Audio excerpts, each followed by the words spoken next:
अभी गनीमत है सब्र मेरा, अभी लबालब भरा नहीं हूँ।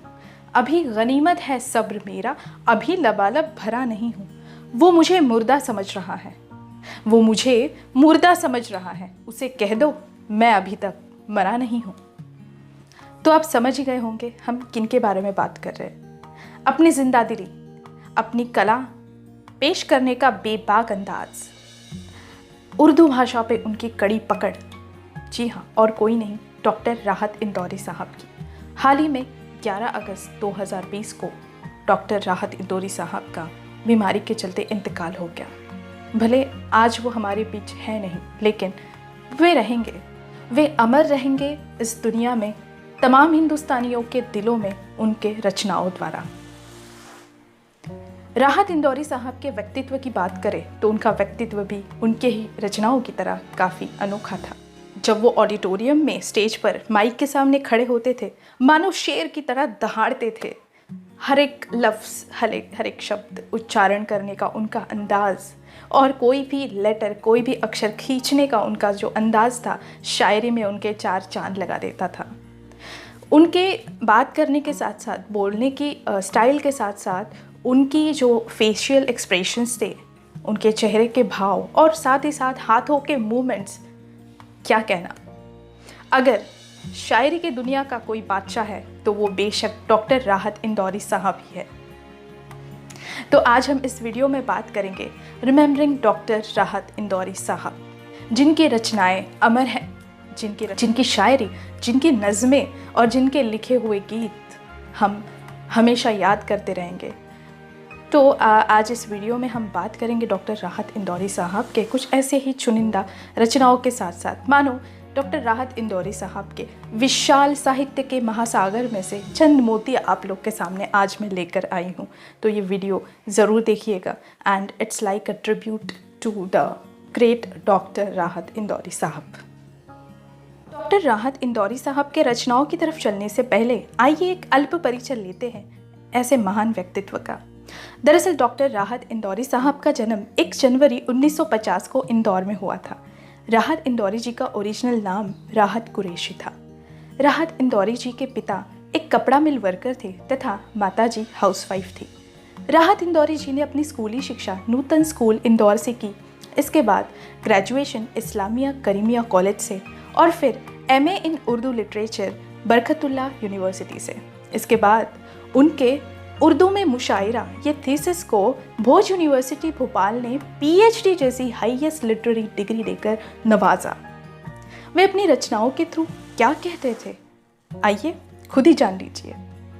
जब बात आती है भारत के विविधता में एकता की, जब बात आती है भारत में पाए जाने वाले विविध धर्म जातियों की, वे कहते हैं सभी का खून शामिल है इस मिट्टी में, सभी का खून शामिल है इस मिट्टी में। हिंदू मुस्लिम सिख ईसाई जितने भी धर्म हैं, जितनी भी बिरादरियां हैं, जितनी भी बस्ती है, किसी के बाप का हिंदुस्तान थोड़ी है।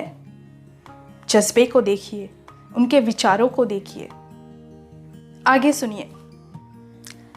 लोग हर मोड़ पर रुक रुक कर संभलते क्यों हैं, लोग हर मोड़ पर रुक रुक कर संभलते क्यों है। अरे इतना डरते हैं तो घर से निकलते क्यों हैं।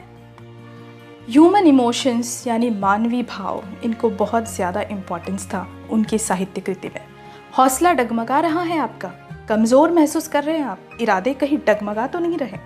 तो सुनिए। शाखों से टूट जाए वो पत्ते नहीं हैं हम, शाखों से टूट जाए वो पत्ते नहीं हैं हम, आंधी से कह दो अपनी औकात में रहे। आगे सुनिए। आँखों में पानी रखो, होठों पे चिंगारी रखो, आँखों में पानी रखो, होठों पे चिंगारी रखो। अगर जिंदा रहना है तो तरकीबें बहुत सारी रखो। जाके कह दो कोई शोलों से, चिंगारी से, फूल इस बार भी खिले हैं बड़ी तैयारी से। बादशाहों से भी फेंके हुए सिक्के नहीं लिए, हमने खैरात भी मांगी है खुददारी से। इसके बाद इश्क, मोहब्बत कैसे जुदा रह सकती है। तो सुनिए। उसकी याद आई है सांसों ज़रा आहिस्ता चलो। उसकी याद आई है सांसों ज़रा आहिस्ता चलो। धड़कनों से भी इबादत में खलाल पड़ता है। आय हाय रूहानी, वाह। छू गया जब कभी ख्याल तेरा, दिल मेरा देर तक धड़कता रहा। कल तेरा जिक्र छिड़ गया था घर में, और घर देर तक महकता रहा। वाह सुंदर। और इसी के साथ साथ जो पंक्ति हर एक बच्चे के ज़बान पर है, जी हाँ, याद है आपको? बुलाती है मगर जाने का नहीं। ये बुलाती है मगर जाने का नहीं रिसेंटली न जाने सोशल मीडिया पे इस पे कितने सारे मीम्स बने, कितने सारे गायकों ने इस पे गीत गाए और कितने सारे गीतकारों ने इस पे मनोरंजक गीत बनाए। तो देखते हैं ये ओरिजिनल रचना आखिर थी क्या और वो क्या कहना चाहते थे। वे कहते हैं, बुलाती है मगर जाने का नहीं, ये दुनिया है इधर जाने का नहीं।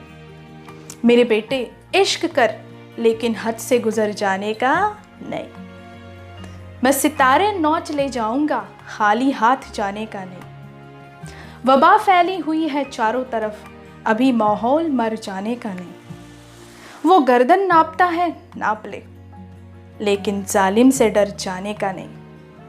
दुनिया का दस्तूर उन्होंने भली भांति इन पंक्तियों में बयां किया है, लेकिन हमने सिर्फ क्या उठाया इसमें से? वो बुलाती है मगर जाने का नहीं। ओरिजिनल रचना भी आप ज़रूर सुनिए।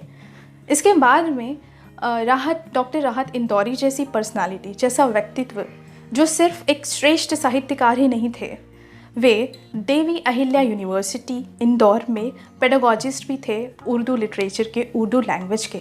इसी के साथ साथ न जाने कितनी बॉलीवुड मूवीज़ में उन्होंने एज अ लिरिसिस्ट भी काम किया है। कितने सारे गीतों को अपने कलम से उन्होंने मूर्त रूप दिया है। अंत में आप सभी से यही कहना चाहूँगी कि अगर बगावत की कोई आवाज़ है तो वो बेशक डॉक्टर राहत इंदौरी साहब है।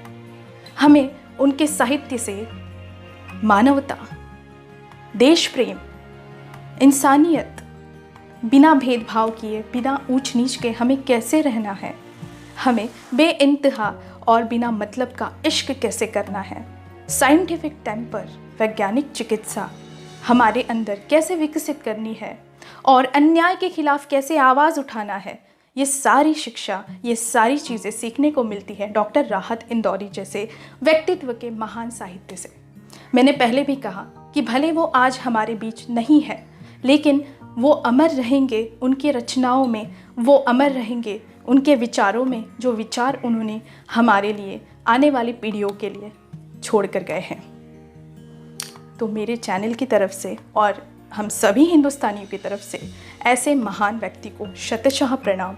और आइए हम वादा करते हैं कि उनके दिखाए हुए रास्ते पर चले, उनके दिखाए हुए और उनके रचनाओं के थ्रू जो उन्होंने जन जागृति करने की कोशिश की है, उनको भी हम आगे ले जाएं। Thank you.